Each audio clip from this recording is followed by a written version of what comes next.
يصير عقيدتي ليس الهوى أو طاعة الشيطان إني আকিদাতুল ওয়ালা ওয়াল বারা।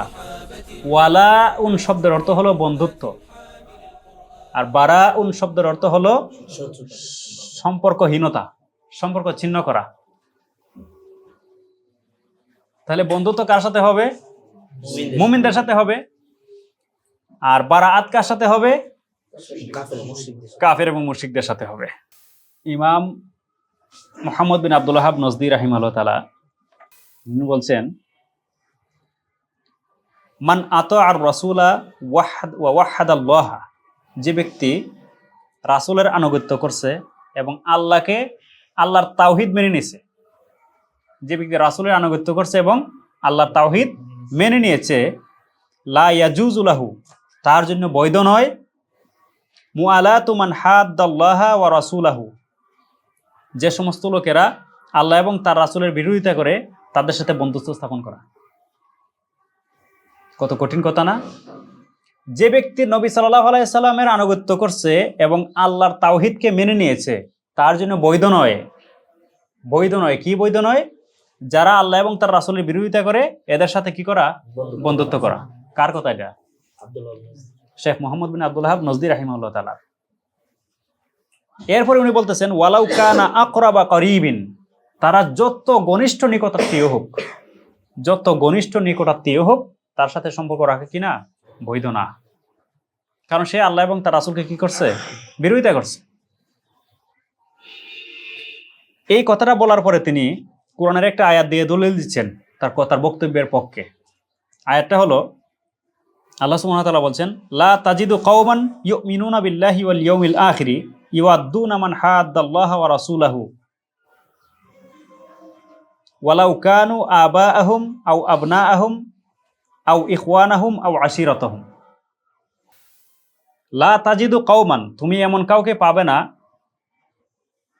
এমন কোন জাতিকে পাবে না, ইউমিনুনা বিল্লাহি ওয়াল ইয়াউমিল আখিরি, যারা আল্লাহর উপর এবং পরকালের উপর ঈমান এনেছে, ইউআদ্দুনা, যে তারা বন্ধুত্ব স্থাপন করবে, মান হাদ্দাল্লাহ ওয়া রাসূলাহু, আল্লাহ এবং তার রাসূলের বিরোধিতাকারীদের সাথে। তার মানে কি? ইমানদারদের বৈশিষ্ট্য আল্লাহ বর্ণনা করতেছেন। মুমিন এমন হবে মুমিন যে সে আল্লাহর উপর পরকালের উপর ঈমান আনছে এবং সে কি করবে না? আল্লাহ এবং তার রাসূলের বিরোধিতাকারীদের সাথে বন্ধুত্ব স্থাপন করবে না। এটা মুমিনের বৈশিষ্ট্য। ওয়ালাউ কানু আবাআহুম আও আবনাআহুম আও ইখওয়ানুহুম আও আশিরাতাহুম, যদিও সেই বিরোধিতাকারীরা তাদের বাপ দাদা হয়, সন্তানাদি হয়, ভাই বেরাদর হয়, কিংবা নিকটাত্মীয় স্বজন হয়, তবুও তারা এদের সাথে কি করবে না? বন্ধুত্ব স্থাপন করবে না। তাহলে যারা আল্লাহ এবং পরকালের প্রতি ঈমান এনেও আল্লাহ এবং তার রাসূলের বিরোধিতাকারীদের সাথে বন্ধুত্ব স্থাপন করে, তারা কি আল্লাহ সুবহানাহু ওয়া তাআলার ঈমানের এই মাপকাঠিতে পড়ে না? এটা সূরা মুজাদালার 22 নম্বর আয়াত। সূরা মুমতাহিনা আল্লাহ বলছেন, ইয়া আইয়ুহাল্লাযীনা আমানু লা তাত্তাখিযু আদুওয়ি ওয়া আদুওয়াকুম আউলিয়া, হে ইমানদারগণ, তোমরা আমার শত্রুদেরকে এবং তোমাদের শত্রুদেরকে বন্ধু হিসেবে গ্রহণ করো না। কিভাবে? তুলকুনা ইলাইহিম বিল মাওয়াদ্দা, যে তোমরা এদের কাছে বন্ধুত্বের বার্তা পাঠাবে, এমনটা তোমরা কি করো না? করবে না। ওয়াকাদ কাফারু বিমা জাআকুম মিনাল হক, এর কারণ কি? কারণ হলো ওরা তোমাদের কাছে যে হক আসছে, সত্য এসেছে, এটাও কুফরি করেছে, ওরা বর্জন করেছে। তোমাদের কাছে আগত হকের বিরোধিতা করে ওরা কি করেছে? কুফরি করেছে। এই জন্য এদের সাথে তোমরা কি করতে পারবে না? বন্ধুত্ব করতে পারবে না। আচ্ছা, কোনো বাবা যদি তার ছেলেকে বলে, এই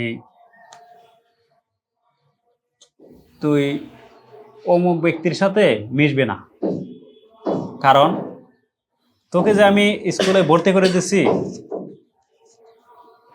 তোকে ভর্তি করার আগেই স্কুলের প্রিন্সিপালের কাছে গিয়ে তোর বিরুদ্ধে নালিশ করছে, তোকে যেন ভর্তি না করি। তারপরও আমি রিকোয়েস্ট করে ভর্তি করেছি, এখন তুই ওর সাথে মিশবি না, তোর ক্ষতি করবে। ওই ছেলে কি মিশবে? মিশবে না। আল্লাহ সুবহানাহু ওয়া তাআলা সেম কথাই বলতেছেন, তোমাদের কাছে যে হক এসেছে, ওই হককে ওরা কি করেছে? কুফরি করেছে, বর্জন করেছে। অতএব তোমরা এদেরকে বন্ধু বানাবে না। কত দরদ নিয়ে বলছেন আল্লাহ। অনেক দরদ নিয়ে বলছেন কিন্তু কথাটা। আরেক আয়াতে আল্লাহ বলছেন, ইয়া আইয়ুহাল্লাযীনা আমানু লা তাত্তাখিযুল্লাযীনা ইত্তাখাযু দীনাকুম হুজওয়ান ওয়া লাইবা, যে সমস্ত লোকেরা তোমাদের দিনকে হাসি ঠাট্টা এবং খেলাধুলার পাত্র বানাইছে, এদেরকে তোমরা বন্ধু হিসেবে গ্রহণ করবে না। আউলিয়া কথাটা আয়াতের পরে আনছেন। পুরো আয়াতটা হলো ইয়া আইয়ুহাল্লাযীনা আমানু লা তাত্তাখিযুল্লাযীনা ইত্তাখাযু দীনাকুম হুজওয়ান ওয়া লাইবা মিনাল্লাযীনা উতুল কিতাবা মিন ক্বাবলিকুম ওয়াল কুফফারা আউলিয়া। অর্থাৎ হে ইমানদাররা, যে সমস্ত লোকেরা তোমাদের দিনকে কি করেছে, হাসি ঠাট্টা এবং খেলাধুলার পাত্র বানাইছে, এদেরকে তোমরা বন্ধু হিসেবে গ্রহণ করবে না। ওই সমস্ত লোকেরা কারা? তোমাদের পূর্ববর্তী যারা আহলে কিতাব আসছিল, ওই সমস্ত লোকেরা। তো আহলে কিতাব হোক বা অন্য কাফির হোক, যারাই ইসলামকে নিয়ে ঠাট্টা বিদ্রুপ করে, মস্কারি করে, আমরা কেন এদেরকে বন্ধু হিসেবে গ্রহণ করব? এই যে এত সমস্ত আয়াত, এই আয়াতগুলো আল্লাহ সুবহানাহু ওয়া তাআলা এত বারবার কেন বলছেন, এত বেশি কেন বলছেন? এর কারণ একটাই, মিল্লাতে ইব্রাহিম যেন ঠিক থাকে তোমাদের। ইব্রাহিম আলাইহিস সালামের মিল্লাত যেন তোমরা আঁকড়ে ধরতে পারো, যাতে করে তোমাদের যেন কোনো পদস্খলন না হয়। কারণ যদি আমার নির্দেশ লঙ্ঘন করে তোমরা এদেরকে বন্ধু হিসেবে গ্রহণ করো, ওরা কি করবে তোমাদের? আল্লাহ বলতেছেন দেখেন, সূরা আলে ইমরানের 118 নম্বর আয়াতে আল্লাহ বলছেন, ইয়া আইয়ুহাল্লাযীনা আমানু, হে ইমানদাররা, লা তাত্তাখিযু বিতানাতাম মিন দুনিকুম, হে ইমানদাররা, তোমরা মুমিন ব্যতীত অন্য কাউকে অন্তরঙ্গ বন্ধু হিসেবে গ্রহণ করো না। মুমিন ছাড়া অন্য কাউকে অন্তরঙ্গ বন্ধু হিসেবে গ্রহণ করবে না। গ্রহণ করলে কি হবে? লা ইয়ালুনাকুম খাবালা, তোমাদেরকে ক্ষতি করা কোনো চেষ্টা ওরা কমতে রাখবে না, ত্রুটি করবে না। ওয়াদ্দু, ওরা চায়, মা আনিতুম, তোমরা যেন কষ্টে থাকো। কদ বাদাতিল বাগদাউ মিন আফওয়াহিহিম, শত্রুতাবশত, কদ বাদাতিল বাগদাউ মিন আফওয়াহিহিম, এদের মুখ থেকে বিদ্বেষ ফুটে উঠেছে। এতটুকু তো হলো যেগুলো আল্লাহ প্রকাশ করছেন, এদের মুখের কথা যে প্রকাশ হয়ে গেছে। এরপরে বলতেছেন, ওমা তুখফি সুদুরহুম আকবার, এদের অন্তরে আরো যা কিছু রয়েছে তোমাদের বিরুদ্ধে, এটা অনেক বেশি, অনেক বড়, অনেক জঘন্য। চিন্তা করা দরকার আমাদের। আল্লাহ সুবহানাহু ওয়া তাআলা তো আলিমুল গায়ব, মানুষের অন্তরের কথাও জানেন। কিয়ামত পর্যন্ত আগত সমস্ত কাফেররা সমস্ত মুমিনদের ব্যাপারে অন্তরে কি কি পোষণ করছে এবং কি কি করবে সামনে, সেটাও আল্লাহ জানেন। এই জন্য আজ থেকে ১৫০০ বছর আগেই আমাদেরকে সতর্ক করে গেছেন যে কাফেররা তোমাদের ব্যাপারে যা কিছু প্রকাশ করে, এদের অন্তরে আরো ভয়াবহ বিষয় থাকে যা প্রকাশ করে না। অতএব তোমরা এদেরকে কি করো না, অন্তরঙ্গ বন্ধু হিসেবে গ্রহণ করবে না। আজকে আমরা কাফেরদের পথ ছাড়া পথ দেখি না, কাফেরদের তরিকা ছাড়া আমাদের কোনো তরিকা নাই। অন্তরঙ্গ বন্ধু না, আমরা নিজেদের অন্তর বাদ দিয়ে কাফেরদের অন্তরকে আমাদের ভিতরে ঢুকিয়ে দিছি।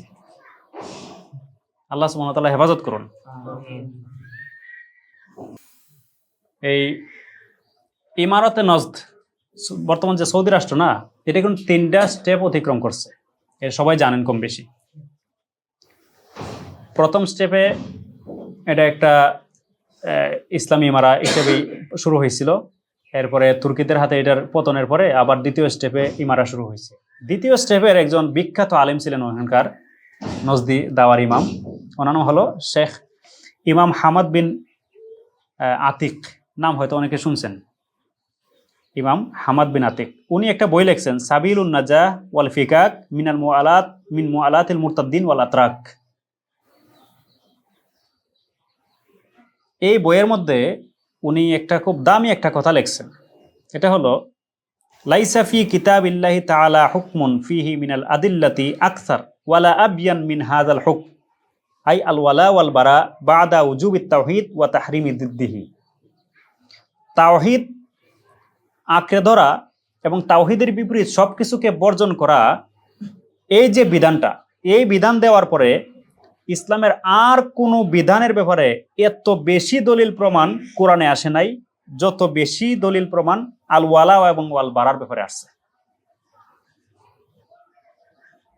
অনেক গভীর কথা বলছেন। তাওহীদকে আঁকড়ে ধরা এবং তাওহীদের বিপরীত বিষয়গুলোকে বর্জন করার পর ইসলামের আর কোনো বিধানের ব্যাপারে এত বেশি পরিমাণ দলিল প্রমাণ কোরআনে আসে নাই, যত বেশি পরিমাণ দলিল প্রমাণ আল ওয়ালা এবং বারার কনসেপ্টের উপরে আসছে। কেন? মুসলিমদের, মুমিনদের আলাদা স্বকীয়তা যেন থাকে, তারা যেন কাফেরদের ষড়যন্ত্রে পা না দেয়, কাফেরা যেন তাদেরকে কিছু করতে না পারে, তারা যেন দুনিয়াতে নিরাপদ থাকে, পরকালটাও যেন নিরাপদ থাকে।